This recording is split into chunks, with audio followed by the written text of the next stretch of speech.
Hey guys, welcome back to the channel. I'm Chris Ashley. This is Passion for the Wild and Wonderful. So I was doing some repairs here on my pop-up blind in the basement before I set it out for turkey season.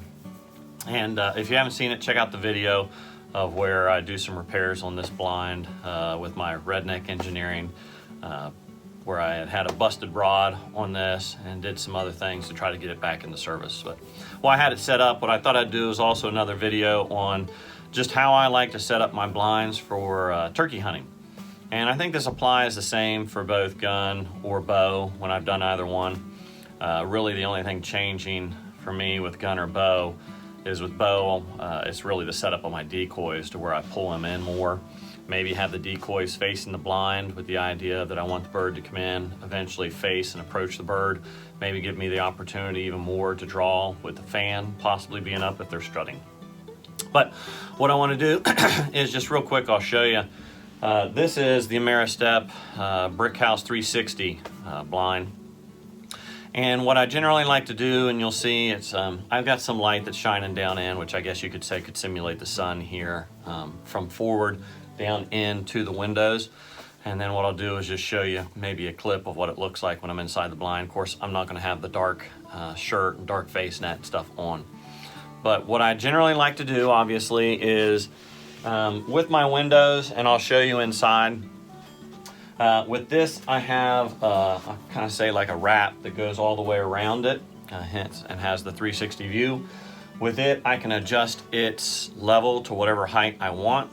Now, what I actually do when I'm in the blind, and especially facing the primary area where I'm going to call in, or be calling to, is I'll take my upper windows and I'll slide or angle them down, more of like a wedge or a triangle coming down through, so it's just a closed right here, let's say right behind me, and then just subtly getting larger opening until it gets to the front, and then have my depth set that I want here for whether it be for gun or for bow. And then generally what sets this height for me is what's comfortable either off of like a bipod, or just me freehanding with my gun, or when I'm in the seated position, since I can't stand up in this blind, of where do I make sure that I have good clearance to where, yeah, my sight might be clear through the window, but that's not what is important when you're shooting a bow inside a blind. What's important is where is my arrow sitting with respect to my aiming point.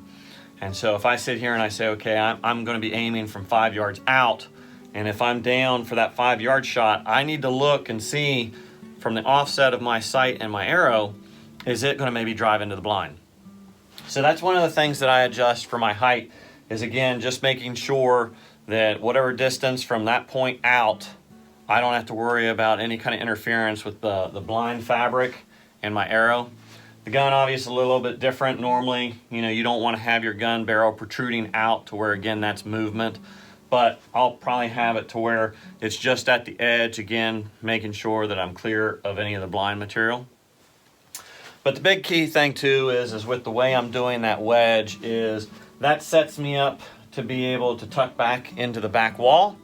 Or if I'm sitting maybe with my boy, both of us can each tuck back into a corner, and then we have the full coverage from a side profile of where that fabric, like I said, is started up here and is coming down, to where if a bird's coming from the side view like this, they can't see me skyline on this backside, because this fabric is starting about right here and then coming down.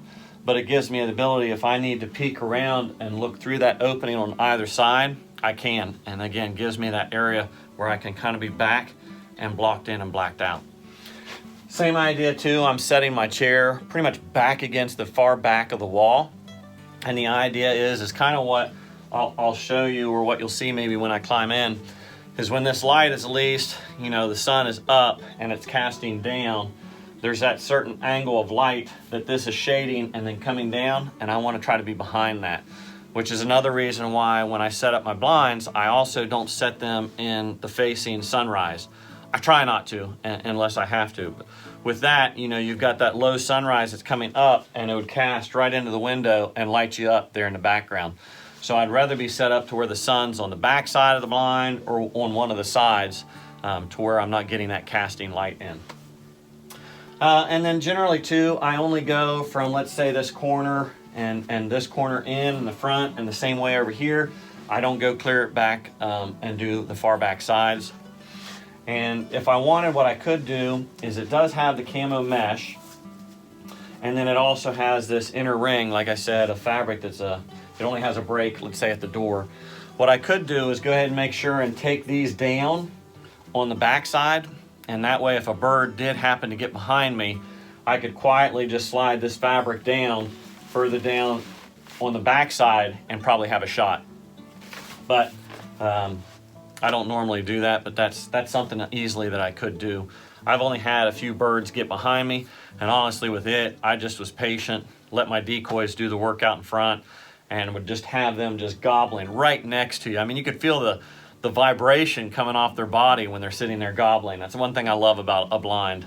And then have them work back out in front if you can to get a shot. Hey guys, one more thing I wanted to go over as well of how I like to have my setup here on the blind. So not only do I like to have my windows a certain way, and again, I like the blind facing a certain way, but one of the things that I look for also in the blinds is these hoops.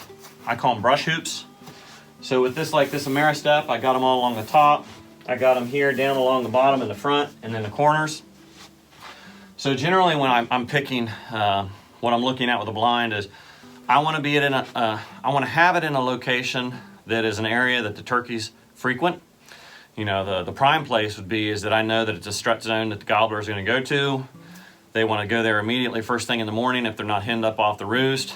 They want to sit there, be able to gobble, be able to display. So that's where I'm already going to have the blind set up. The other thing that I like to do too is then brush it in.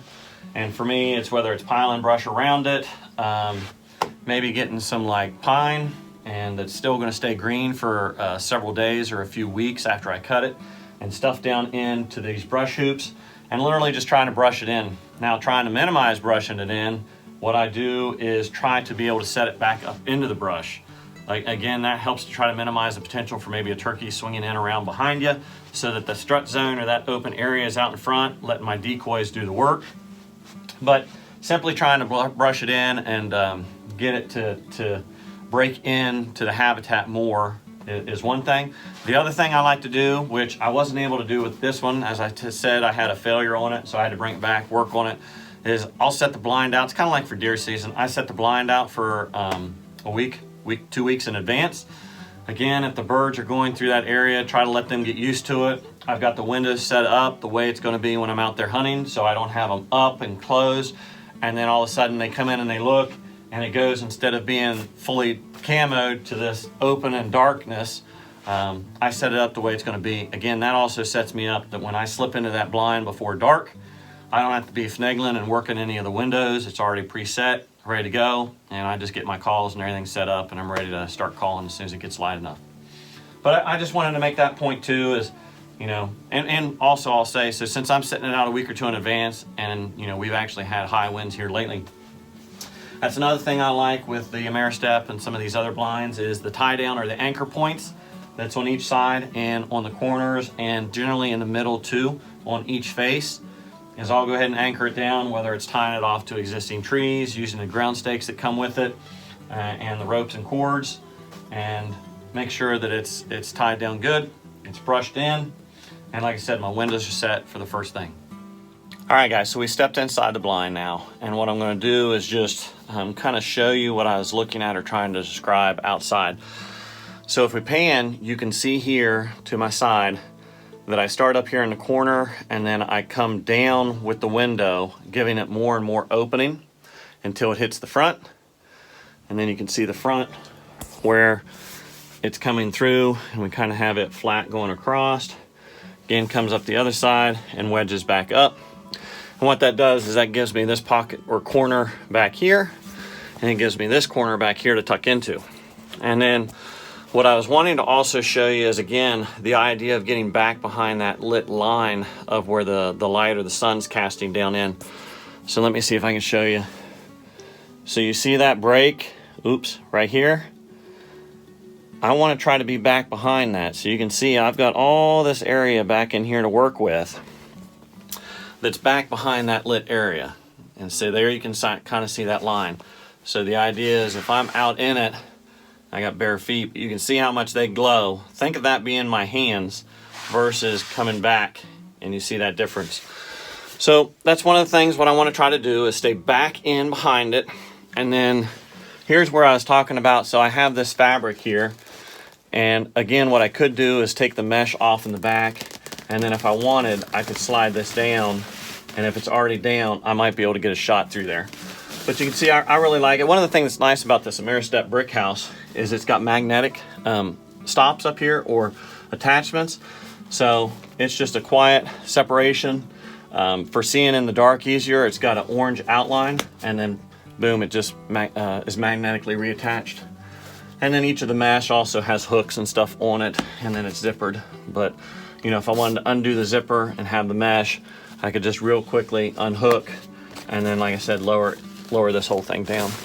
But anyway, that is pretty much how I go about on the setup. Again, I try to keep these windows here in the front tight, trying to minimize this gap. Part of it too, now here lately when I'm doing a lot more self-filming, is making sure I've got clearance for the camera. And then for me too, like I said, setting this height properly for your arrow and your aiming point here. I'm a little bit elevated more when I'm sitting in a chair, maybe something like this. But again, make sure you got good clearance here. Same thing whenever I was antelope hunting. Make sure when I'm aiming that I've got good clearance. Even though my sight's good, is my arrow good? And you can see here, I'm standing up, but I'm up against it up top. So I really can't draw with a bow in here. So that's why I've got to be seated. All right, guys, so Logan and I came up and we got the blind set up here in what is a big pipeline. And just brushed it in a little bit. I mean, it's sticking out like a sore thumb where we are. It's right here on a finger to where I've got the pipeline running this way, and then the pipeline is running that way. But here's what it looks like.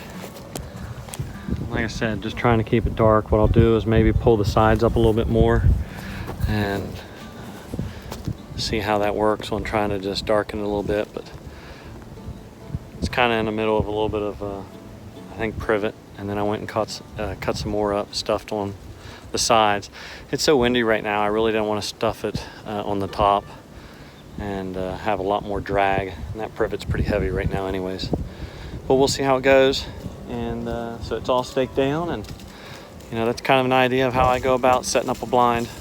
My preference would be to have it back in some brush, as I think I mentioned, but up here on this pipeline, I'm kind of on the high point right here, and I want to be able to place the decoys right out here on front of me, out on this landing, and that way they can see it from both directions as the high area. And you know, set up a couple decoys, or I might put them back here in the brush I say, but back here on this oak finger a little bit. But we'll see how it goes. Thanks for sticking with me. Hope you find this helpful, and if you did, subscribe to the channel, like the video, ring that bell. I'll be bringing more content. And again, guys, we'll see you on the next video.